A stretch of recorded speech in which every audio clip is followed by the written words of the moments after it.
Senator Grant, thank you, Assemblymember Wood, Dr. Wood, and Mr. Mayor, thank you for being here. Members of the Board of Supervisors, very grateful, honored to be here, that you're here as well, and to our dream team, which I'll introduce to you in a moment, as I referred to them, of experts and historians as well as practitioners on all things water policy and drought, representing various agencies in the state. I'm standing currently 40 feet underwater, or should be standing 40 feet underwater, save for this rather historic moment. And we say historic oftentimes we overstate the word historic, but this is indeed an historic moment, certainly historic for this particular lake, Mendocino, which is at 43% of its capacity at this time of year. This is without precedent.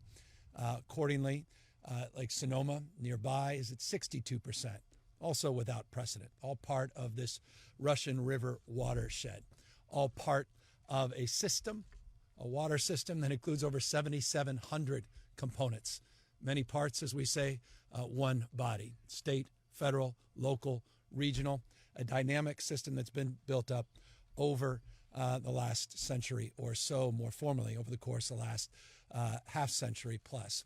We recognize the world that persisted, the world that existed a century or so ago, no longer persists and exists today. The hots are getting hotter, the dries are getting drier. We talked to Representative from Scripps about atmospheric rivers, a reminder that the wets are getting wetter. And as a consequence, we need to disenthrall ourselves with the old ways of managing water supply and distribution.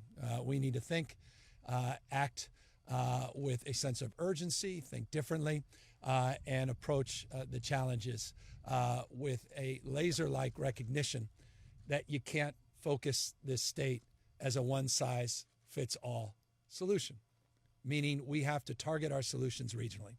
Truly, parts of the state are in extreme conditions like this. Other parts of our state are not experiencing the kind of extreme conditions that we're experiencing here in Northern California. As a consequence, we'll be signing an executive order today that spells that out. More of an iterative framework, a framework that recognizes unique characteristics that persist and exist in different parts of the state of California.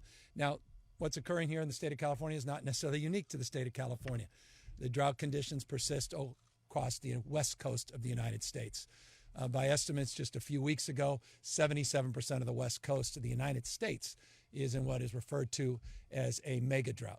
Recently, there's been emergency proclamations, declarations, and emergency preparations that have been extended by governors all up and down the west coast of the United States. Places like Iowa, not just our neighboring states to the north like Oregon, states like Texas, states like North Dakota that are struggling through extreme drought conditions as well.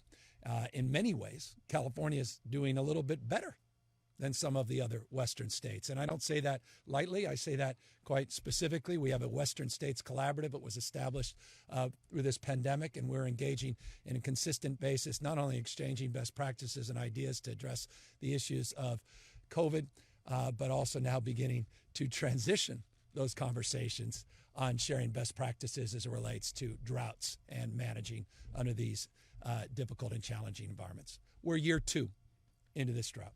I want to put that in perspective. It was year 2 that then Governor Jerry Brown in 2013 in May announced a similar action to the action that I'm taking.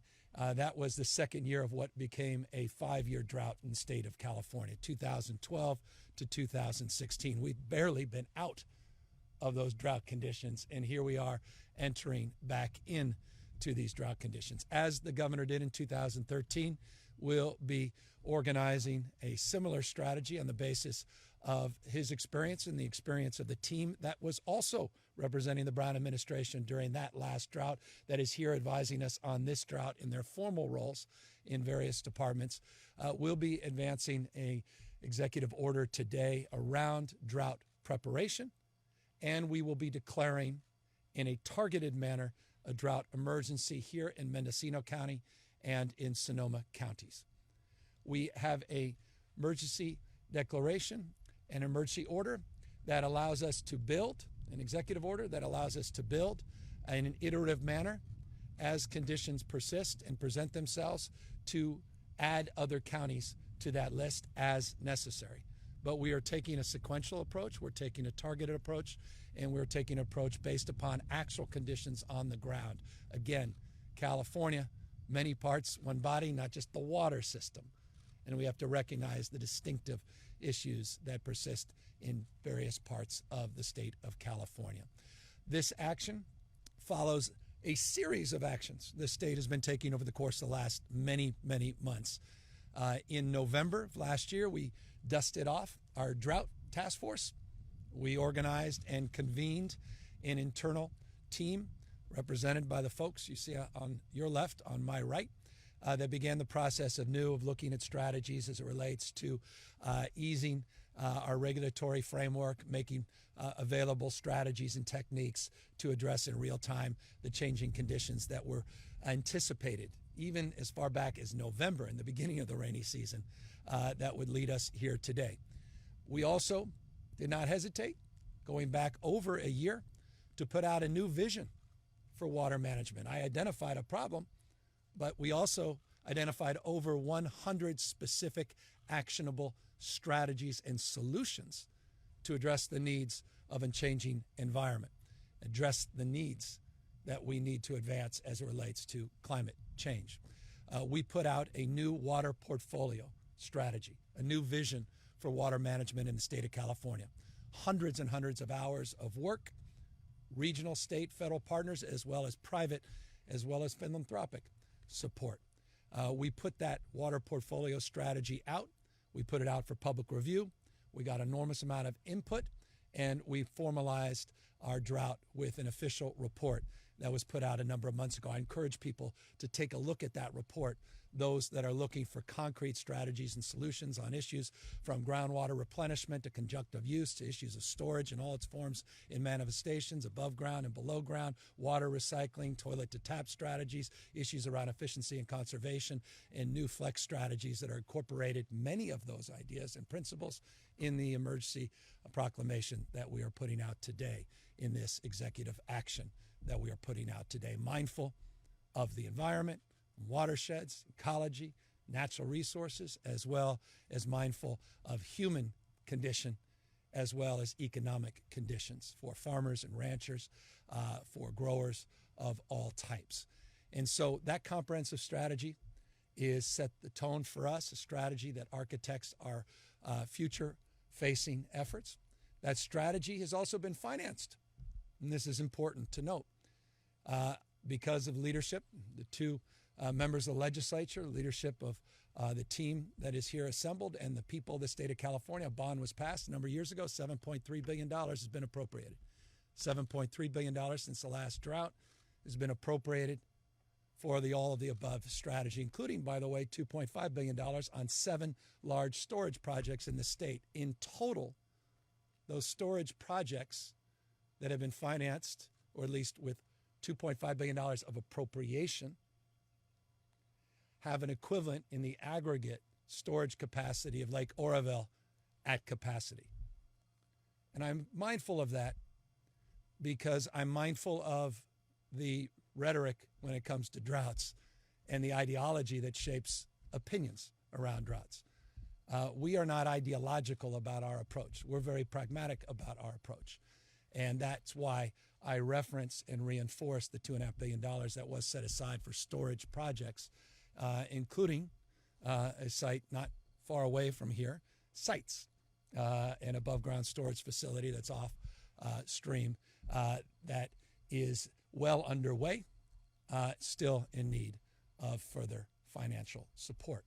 As was noted by the senator, financial support is not just limited to the $7.3 billion that's already been appropriated over the course of the last number of years. We will be substantially increasing our financial support to address the needs of the drought and communities' needs, including safe drinking, water, access to reliable, safe, affordable drinking water for small and rural communities as well as underserved communities. We'll be advancing more support in those efforts to build on what the Senate recently put out, to build on what the Assembly likely will put out in the next number of days. I can assure you in my May revise, which is just a few weeks away, we will be putting substantial resources to continue to advance the cause of making the capital improvements that are necessary to prepare for a resilient future. Droughts are not unique to California, quite the contrary. You cannot go back to a state of the state of any previous governor and not have a state of the state include substantially issues related to droughts and forest fires. It's by no means unique or distinctive, quite the contrary. It's part of this Mediterranean state that we live in. It's a big part of why California is as beautiful and spectacular a state as it is. What is different now is the extremes. What's different now is the climate-induced impacts of these droughts. And that's what we need to hit head on. We need to deal with the underlying issues related to climate change. This is, after all, Climate Week, and no state in America has taken more aggressive and progressive and sustained leadership as it relates to low-carbon green growth and changing the way we produce energy than the state of California. So we're mindful of that in the medium and short run, and our responsibility to set the pace for the rest of the country, and for that matter, in the absence of what we've experienced the last 4 years, even international leadership. But we also are mindful of the situational responsibilities to do more and do better and provide flexibility so that we can meet the needs of 40 million Californians and not pit rural versus urban, not pit north versus south, region to region. This is California. We are Californians. And we won't play into that frame. I, at least, as long as I'm here, won't play into that frame. To me, those are the old binaries. And we got to get out of that mindset. That's why we're pursuing voluntary agreements in this state. Won't bore you with what that is, but it's important. I want to end these water wars. We're working very closely with the Biden administration to do just that. That's why we're working collaboratively now, not lawsuits, not closed fists, but open hands with the Biden administration, including Secretary Vilsack, who we were on conference call with a week or so ago, including the Interior Secretary, multiple conversations over the course of the last number of weeks to work on these partnerships anew and address some of these old lawsuits and these old binaries that continue to persist in our state. So we're in a remarkable moment. We're experiencing drought conditions throughout the vast majority of state. Today, we are advancing a drought emergency declaration in 2 counties in the state. We have the ability to flex up in real time based upon an iterative mindset and a focus to deal with changing conditions as they take shape. The other actions in this very long executive order allow for the team here from Fish and Game, Department of Water Resources, our state agencies from Food and Ag, as well as Natural Resource Agency and the leaders that are assembled here, allow them more flexibility, more planning, more resources, and more of a resourceful mindset in terms of engagement and collaboration. Recently, and I'll close, recently we also did something else. Interestingly, didn't get a lot of attention, but I think deserves some attention.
we put out lessons learned from the 2012-2016 experience. No greater experience than having lived through something. It's not intellectual, it's very practical. Just ask the supervisors and the mayor up here and residents of this county. And so we incorporated 6 key lessons learned into a document that we put out. I'd encourage people as well to take a look at that document around efficiency, around all Californians are in this together, and we all have a responsibility and a role to play to reduce water consumption. It incorporated lessons learned on small water systems that are vulnerable in droughts and the consolidation since then of 150 small water systems. It incorporated the imperative and importance of the Safe Drinking Water Act that we passed in 2019 to allow for $130 million to invest in reliable and safe drinking systems all up and down the state of California. Those are tools in the toolkit we didn't have going in the last drought. And I'll just end on this because it's important. By the way, there are no sound bites with droughts, nor with climate change. This is serious stuff. The important point is to reinforce at this moment is that Californians have a sustainable mindset. I couldn't be more proud of this state. We are currently utilizing 16% less water, our urban users, than we were prior to the last drought. It peaked about 25%, but people have kept that mindset and they've continued to do good work. And so I want to conclude by thanking the people of the state of California for not taking their eye off the ball, for their commitment, not just passing interest, to address the issue of sustainability and particularly the issues related to drought and water security. There's no mandates today on water consumption.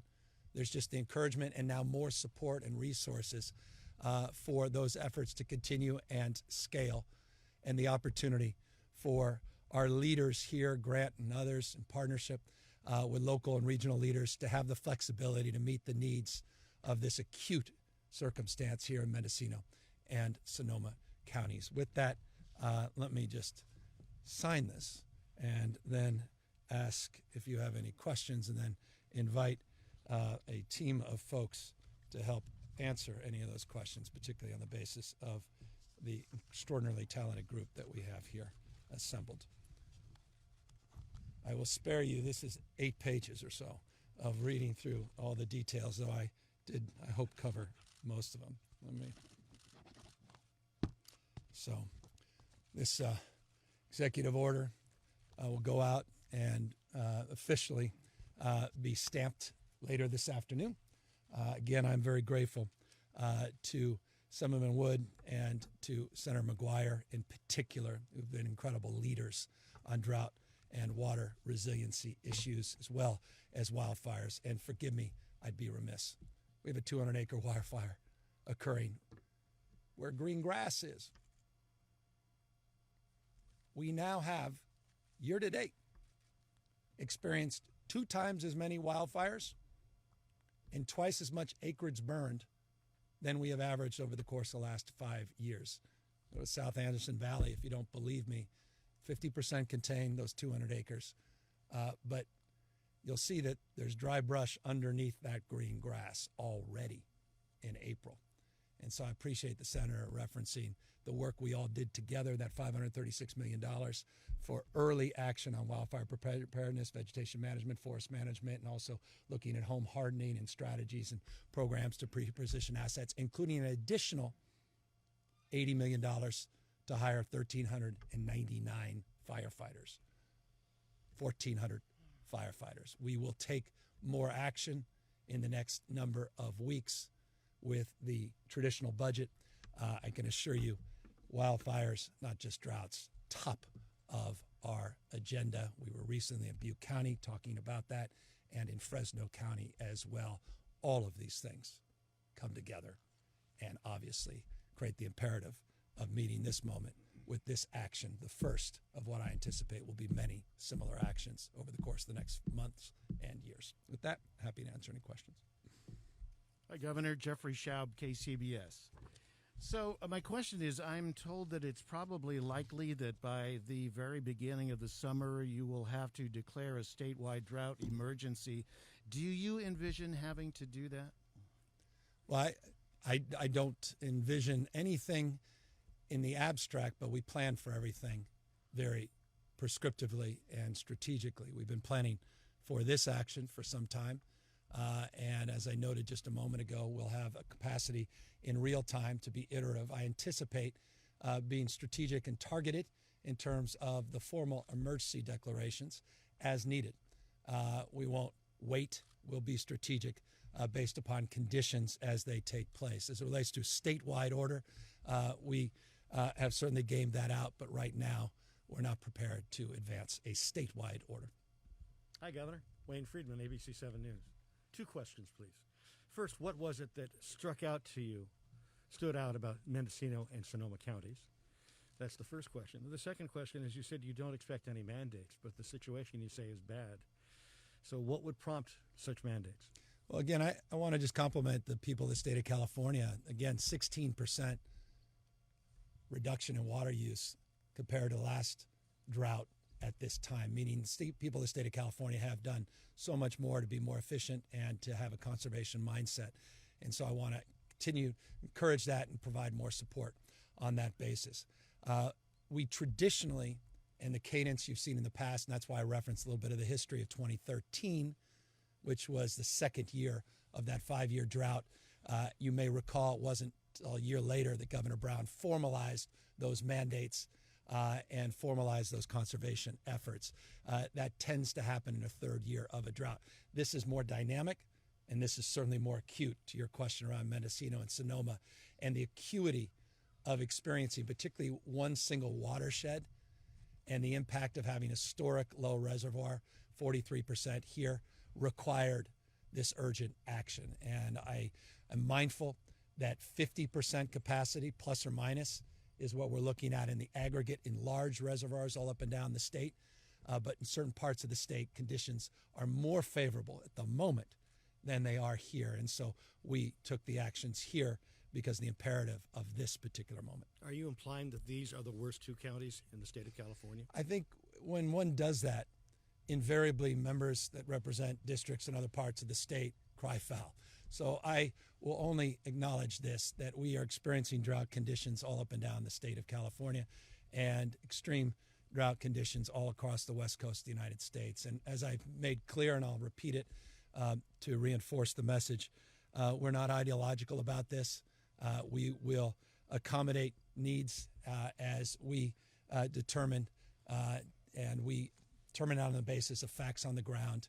And we continue to work very collaboratively with our partners in the Central Valley. Again, I was just there last week in Fresno County, Northern California, and certainly our friends and partners in Southern California. Hi, Mary Callahan. I'm with the Press Democrat newspaper. So I cover this region, and we've been through this last drought. We have a very small reservoir here that has an impact on the northern part of this region. And during the last multi-year drought, there was a lot of discussion about learning from the fact that we are now experiencing extended droughts. And I'm wondering if the current declaration does not include mandates and you don't anticipate mandates, how that helps deal with the current acute situation, given what we've learned about the past years, that we may have several more years without rain. Yeah. So we don't anticipate mandates. Let me make sure we're clear on this. I am very clear that we're gaming out everything. I want you to be clear that we are gaming everything out. I'm not prepared to announce those now, just weeks out of our April 1st snowpack survey in the second year of drought conditions in the state. We are prepared and have certainly advanced a declaration here today of preparedness about a month earlier than Governor Brown did during that 5-year drought at a similar time. And by the way, with even more acuity, you recall at the time they were 17% snowpack when Governor Brown announced that preparation order. And so I want to remind you, the emergency declaration is one component of this executive order, but there is an executive order that includes pages of requirements for preparation for the team. that includes the entire state of California. I want to make sure people understand that distinction. As it relates to making determinations and decisions around mandates, we will make them as we see necessary. Specific, though, to your question, having covered this community in this region, I'm going to take advantage of the folks that were here in 13, 14, 15, 16, including the spokesperson for the Brown administration, Wade Crowfoot, who's head of our Natural Resource Agency that's leading our task force on drought, to talk more specifically about what this means, this executive action and the emergency declaration for your county, and why it's very, very meaningful for the residents, businesses, and the community broadly in this area.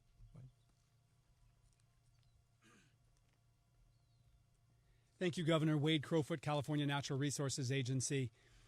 Since last October, many of our colleagues here today and several agencies across our state have been monitoring conditions over the winter to really understand, obviously, levels of rain and snow and what it means to our water supplies in the state.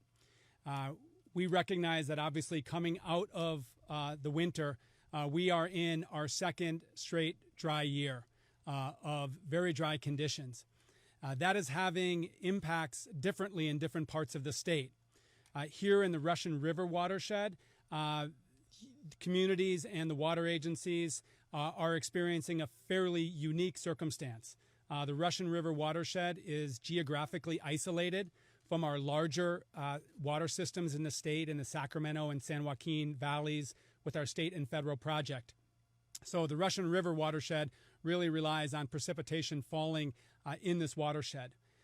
Here in these counties, you have one of the most forward-leaning, most proactive water agencies in the entire state that has done more to expand conservation and build flexibility of the system. But even so, this climate change-driven drought means that there is a concerning level of water supply here in Lake Mendocino and further down the system in Lake Sonoma. So the targeted emergency proclamation today will give our state agencies the tools needed to take fairly drastic actions to preserve water for the use of communities and for health and safety purposes. And specifically, our State Water Resources Control Board has the potential through this executive order to potentially curtail water rights that would normally be legally entitled water users to divert from the system. That's an important power that needs to be used very judiciously.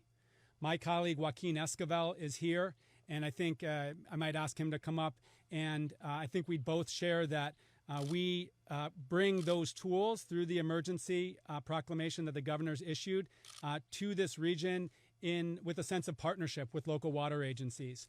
While the state now has certain emergency powers, our anticipation is that we will use them in partnership with local communities and the local water agencies to understand what actions need to be taken to preserve water in this system.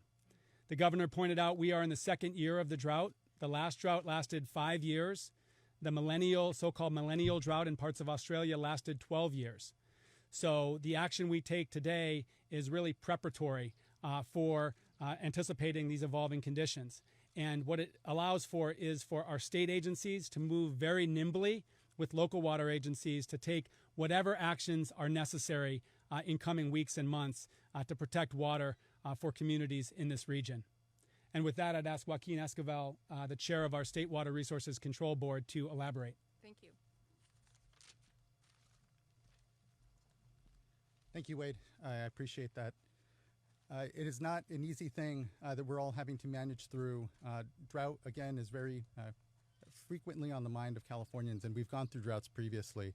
So looking back at the last drought, the board had to take drastic actions in order to curtail water rights users, but also to modify some of the projects that are run in our watersheds in order to really focus on human health and safety flows. And so, as Wade said, those are some of the authorities that we'll be having now in an emergency fashion to allow us to move quickly. I think it's important to remember that it's Mother Nature herself that is curtailing us, and that it's really incumbent upon all of us, and is why you hear a real focus on local leadership to assess, understand, and manage these really dry conditions, particularly when it comes to individuals diverting from the rivers. It's going to be really critical that we all ensure that we have the best technical information, both on the evolving hydrology in our watersheds, but also information about those water rights holders that are taking water from the system. And again, at this point, very obviously don't have enough to meet everyone's demand. And so we will have a very, locally driven process and focus. But if conditions continue to find themselves so extreme and we still haven't found that voluntary solution, as we say, on the local watershed to balance out these needs, we need to take quick action. And so that will allow us to do just that. I would also just say the other provision in the emergency part is around procurement. So allowing us to quickly, on the drinking water side, buy equipment or other resources that we may need as it relates to, again, human health and safety and the needs of communities in this really crisis. And I will hand it back to the governor. Well, you can stay up there. By the way, Joaquin has been one of the just extraordinary leader on making sure that we're really supporting community. We have 1 million people that don't have access to safe, reliable, affordable drinking water, which is an extraordinary statement in a state as well-resourced, the state of California. But what we do have now is a strategy, a plan, leadership, and money, because the leadership of the Assembly and Senate, as well as his leadership on an annual basis to address that with the kind of acuity of concern that's deserved. Forgive me. Hi, Governor Newsom. Adrian Bauman for the Mendocino Voice, local newspaper. Lake Mendocino here is fed by the Russian River, which in turn is fed partially by water coming from Lake Pillsbury and Scott Dam up there. I know that that's currently in the process of being reauthorized through FERC, which is a federal agency. But I'm wondering if the state has any opinions about, because there's been a lot of debate locally about whether Scott Dam should stay up or be taken down to facilitate salmon. And so if you have any opinion, or if anybody, I'm going to defer to the my brain trust here about whether so or not I don't to keep get ahead Scott of my Dam up. skis on that specific issue. Yeah, I'm asking about keeping Scott Dam up or taking it down. Yeah, I mean, I don't have a specific answer to your direct question of whether the state does not have a formal position on that question around the dam. I will make a couple important points that I think are relevant. The first is, as the governor explained, our water resilience, our drought resilience in California will be achieved regionally. So drought resilience in this region looks very different than drought resilience in Sacramento or the Bay Area or Southern California or the Central Valley. So on these questions around surface water supply, groundwater supply, dams, we really look to partnership with regional authorities, the counties, local communities, local groups to help us inform of the direction. Second point is we're obviously balancing the use of our rivers for the water supply that supports 40 million Californians and the 5th largest economy in the world, and also allows for the preservation of salmon that have been returning to California's rivers for 10,000 years. And that's obviously sometimes a challenging balance when there are water shortages, but it's a balance we're committed to maintaining. So you'll see our Department of Fish and Wildlife, for example, be very active during this drought period, monitoring very closely the health of these various populations, salmon, steelhead, fish, and terrestrial wildlife, and taking emergency quick action to protect those animals. Thank you.